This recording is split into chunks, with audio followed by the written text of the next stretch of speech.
Salam alaikum, sabah al-khair alaikum, bonjour à tout le monde.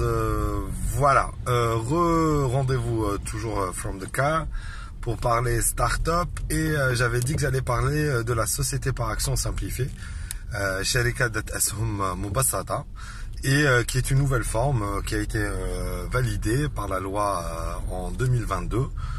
C'est carrément un document, donc une loi qui est signée par le président de la République, qui a amendé le fameux code de commerce, le Qanun Tijari, qui date de, je crois, de la dernière modification, c'est des années 70. Donc là, cette forme a été créée, donc la société par action simplifiée, spécialement en fait pour permettre aujourd'hui aux entreprises de pouvoir lever des fonds très facilement et très rapidement. Donc la société par action simplifiée, à la base, je vous explique en fait comment ça a été pensé avant qu'on parle du texte de loi en lui-même. À la base, ça a été pensé pour que n'importe quelle personne ou n'importe entreprise qui voudrait changer de forme pourrait devenir une société par action simplifiée dans une logique de levée de fonds, mais aussi d'entrée en bourse. Comme notre ami Yazid, le patron de la bourse d'Alger, parle beaucoup des actions qui sont faites par la bourse d'Alger pour initier une dynamique, une synergie au sein de la bourse algéroise et voir un nombre important d'entreprises y adhérer. Et cette forme de la société par action simplifiée est une forme qui vraiment facilite l'accès à la bourse via cette forme. Bon bref, mais aujourd'hui nous on va se focaliser encore une fois sur la société par action simplifiée pour les startups de l'écosystème algérien, ou toute startup qui s'installerait en Algérie et créerait une entité donc de droit algérien. Donc la start-up qui créerait cette forme, enfin qui choisirait cette forme juridique, donc la SPAS, la société par action simplifiée, qu'est-ce que ça veut dire? En fait, c'est une société par action, comme toute société par action. Donc en fait, la loi algérienne, le code de commerce algérien, dans sa section numéro 3, aborde les sociétés par action. Donc vraiment, il y a tout ce qui parle des sociétés par action, comment elles fonctionnent, à quoi elles doivent répondre comme exigence, les conseils d'administration, la transparence, etc., etc. Mais l'idée, c'était de dire, bon, aujourd'hui, ce qu'on veut, c'est une société par action simplifiée qui ferait qu'un jeune start-upper qui est pas forcément expert dans les formes juridiques et ces histoires de société par action et de conseil d'administration puisse le faire sans se prendre la tête et aller rapidement vers une levée de fonds et avoir des actionnaires. Et donc, la société par action simplifiée a de facto deux formes. C'est une société par action qui s'adosserait quelque part à la URL, le URL, c'est-à-dire où on peut avoir un associé unique et du coup un actionnaire unique. Donc, dans la société par action simplifiée, elle peut avoir cette forme d'individuel. Donc, il y a la société par action simplifiée individuelle du fait qu'il n'y a qu'un seul et unique fondateur et actionnaire dans l'entreprise. Ce qui fait que dans ce cas, cette personne, qui c'est l'unique personne associée et actionnaire dans l'entreprise, serait en fait en même temps le directeur général, mais aussi en même temps le président du conseil d'administration et donc le président de l'entreprise. Et là, c'est la première fois où vous pourrez dire que vous êtes PDG, puisque le président directeur général, c'est à la base un titre qui est donné au président d'une société par action et non pas d'une SARL ou d'une URL. On peut pas être président. Si vous l'êtes, c'est juste par abus de langage qu'on utilise ce terme. Mais sinon, vous avez le fameux CEO, donc vous serez le CEO, PDG de votre entreprise. Si vous voulez après avoir des actionnaires, ces actionnaires pourront prendre des parts dans l'entreprise sans pour autant être associés dans l'entreprise. Et c'est ça le grand changement majeur, c'est cette notion d'actionnariat non associé. C'est-à-dire que initialement dans une SARL, vous êtes associé et actionnaire, et surtout on parle de associé, mais là on parlera d'actionnaire. Donc quand on parle d'actionnaire, au final, vous n'assumez votre responsabilité qu'à la hauteur de vos parts en termes de gains, mais aussi de pertes. C'est-à-dire que dans les pertes, forcément, s'il y a une perte de résultat, vous perdez vos actions ou vos actions vont perdre de leur valeur. De même, s'il y a une capitalisation de l'entreprise, vos actions vont prendre de la valeur et du coup, vous allez gagner de l'argent. Mais bien évidemment, après, il y a les dividendes, j'en parle pas. Mais surtout, la grande différence par rapport à une SARL, c'est que quand vous êtes actionnaire, en fait, vous n'êtes pas forcément dans le conseil d'administration. Et dans ce cas de figure, en n'étant pas dans le conseil d'administration, dans ce cas de figure, vous n'êtes pas responsable des faits et gestes de l'entreprise. Donc, vous n'êtes pas solidaire légalement de l'entreprise comme le sont les associés dans une SARL. Pour avancer sur le sujet, il y a eu, bien évidemment, que je vous disais, on s'adosse sur le texte de loi des sociétés par action classiques, mais il y a eu abrogation de certaines obligations et certains titres de loi. Donc vous pourrez voir dans la loi que je partage à l'écran et après dans le lien que je vais mettre aussi dans le texte et dans le descriptif de la vidéo, où vous verrez en fait que certains aspects lourds d'une société par action classique ont été enlevés et pour permettre donc à la société par action simplifiée d'être très easy, très facile à mettre en œuvre. Par exemple, comme je disais, le nombre d'associés minimum, d'actionnaires minimum. Donc on est à 1, on peut être 1, 2, 3, 1000, 10 000, 100 000 comme vous voulez, il n'y a pas de limite. Et aussi, il n'y a pas de limite, ni limite basse, ni limite haute bien sûr, du capital social. Donc vous pouvez créer une société par action simplifiée individuelle ou à plusieurs associés avec 1 dinar symbolique. Donc c'est un fait extraordinaire. C'est la première fois qu'on peut créer une société avec 1 dinar symbolique en Algérie.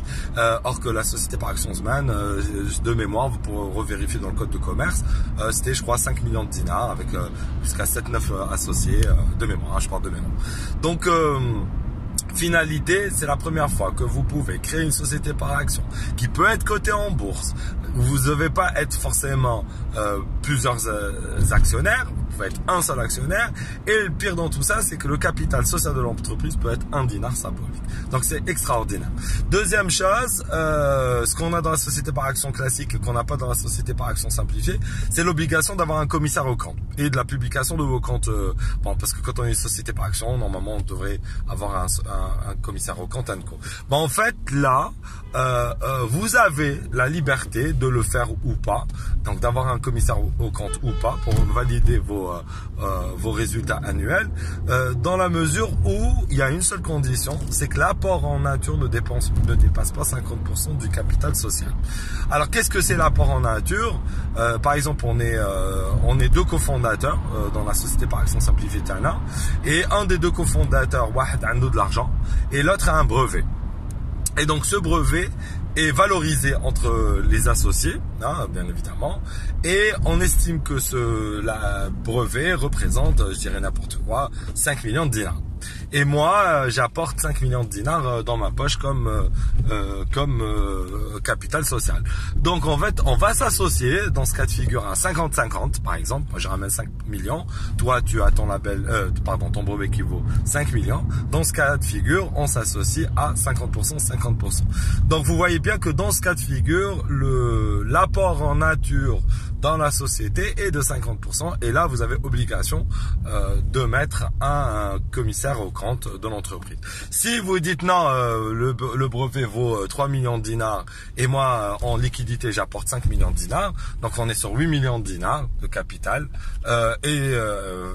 dans ce cas de figure, vous dépassez pas les fameux 50%, donc vous n'avez pas obligation d'avoir un commissaire aux comptes. Mais après, on peut ne pas être dans ce cas des 50%, on peut le 30, 70 par exemple, mais nous les actionnaires et les associés, on décide en termes de transparence, de bonne gestion, de règles de bonne gestion, de mettre quand même un commissaire aux comptes à la tête de la vérification de nos chiffres annuels. Donc c'est à vous de décider, c'est où vous êtes dans la limite basse et vous faites comme vous voulez, ou vous êtes dans la limite haute, et là vous êtes obligé d'avoir un commissaire aux comptes. Je reviendrai sur cette logique d'apport en nature parce que c'est un peu spécifique et on l'a remise en route, mais je reviendrai dessus parce que c'est pas aussi facile que ça peut paraître, et donc il y aura des débats et beaucoup d'ententes à mettre en place entre les associés. Donc voilà, grosso modo, la société par action simplifiée, donc comme je disais, permettra donc de rentrer en bourse, permettra de lever des fonds plus facilement. Donc aujourd'hui, par exemple, si vous vous orientez avec le label Startup algérien vers le Algeria Startup Fund, le Algeria Startup Fund, quand elle prend aujourd'hui jusqu'à 7% de votre entreprise, ça va être beaucoup plus facile pour cet organisme d'être simplement un actionnaire et non pas un associé avec toute cette logique de responsabilité. Et même vous gagnez en agilité, donc vous n'avez pas forcément quelqu'un qui va rentrer dans la prise de décision de votre entreprise. C'est un simple actionnaire, alors que je dis simple, avec tout ce que vous devez respecter comme règle dans les sociétés par action. Donc revoyez le code de commerce. Ben, je te fais un mot au coup de chemin. Au moment où je vous parle, le seul et unique problème, il y a un problème forcément, qui existe, c'est que quand le texte de loi a été ratifié et il a été mis en œuvre, il y a eu en fait un couac, on ne sait pas exactement, bon je vais pas réinterpréter, on a hérité le texte de loi comme ça, c'est qu'il dit qu'aujourd'hui, pour être société par action simplifiée, il faut impérativement avoir le label Startup. Et là, c'est vrai que c'est un problème parce qu'au final, on se mord la queue. Au niveau du ministère des startups, ils y travaillent vraiment très fort pour essayer de régler le problème. Au niveau de la commission, on essaie de trouver des solutions pour faciliter ça. Au niveau du conseil des notaires, enfin de l'ordre, ils sont en train d'essayer de trouver des facilités pour disjoncter ça parce que modifier une loi, ça prend beaucoup de temps. Et le problème est que aujourd'hui, si vous avez votre projet innovant et que vous voulez devenir une entreprise, ou que vous avez un projet et que vous voulez créer votre entreprise et devenir une start-up. Par contre, vous allez demander le label start-up, il faut que vous ayez vos statuts, comme je l'ai expliqué, dans les dossiers administratifs à fournir. Et à partir de là, vous verrez que si vous voulez être une société par action simplifiée au moment de la création, vous ne pourrez pas, parce que quand vous allez vers des notaires, les notaires vont exiger de vous d'exhiber donc le label start-up comme étant une preuve que vous avez le droit de créer une société par action simplifiée. Alors pour le moment, nous on a vu maintenant les pratiques dans l'écosystème, c'est que les porteurs de projets innovants, quand ils vont vers les notaires acceptent de rédiger pour eux les statuts & et de leur anticiper la création d'entreprise en utilisant le projet innovant comme source de labellisation.